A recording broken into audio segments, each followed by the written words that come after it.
ఈరోజు దేశవ్యాప్తంగా national committee పీపుల్లో భాగంగా అన్ని కలెక్టరేట్ల ముందు కార్మిక వర్గం ఆందోళన చేస్తూ ఉంది. ఈ ఆందోళనలో మేమేం డిమాండ్ చేస్తున్నామంటే, ముఖ్యంగా కార్మిక వర్గం గౌరవంగా బతకాలంటే ఎంత వేతనం కావాలని కేంద్ర ప్రభుత్వం 39,000 రూపాయలు ఫిక్స్ చేసింది. రాష్ట్ర ప్రభుత్వం 22,000 నుంచి 26,000 వరకు ఫిక్స్ చేసింది. మీరు 39,000 ఫిక్స్ చేశారు, 26,000 ఫిక్స్ చేశారు, కానీ ఎంత ఇస్తున్నారు?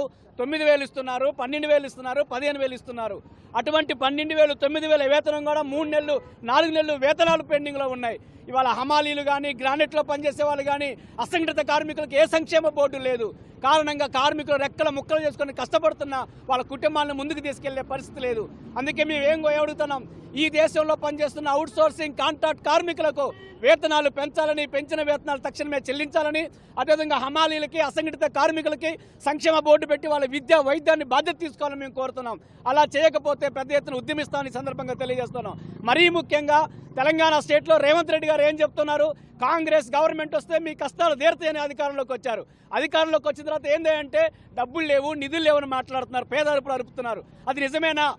మూసీ కోసం 6,000 కోట్ల రూపాయలు ఖర్చు పెడతాను ఓ పక్క మీరు చెప్తారు.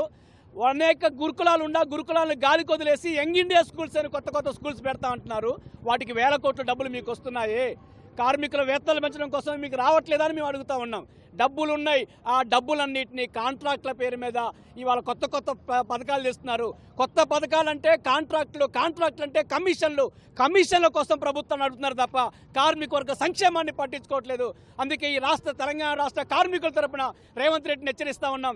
మీరు తక్షణమే కార్మిక జీవోలను సవరించి కార్మికుల వేతనాలు పెంచి PRCని పెంచకపోతే రాబోయే రోజుల్లో పెద్ద ఎత్తున ఉద్యమిస్తామని ఈ సందర్భంగా హెచ్చరిస్తూ ఉన్నాం.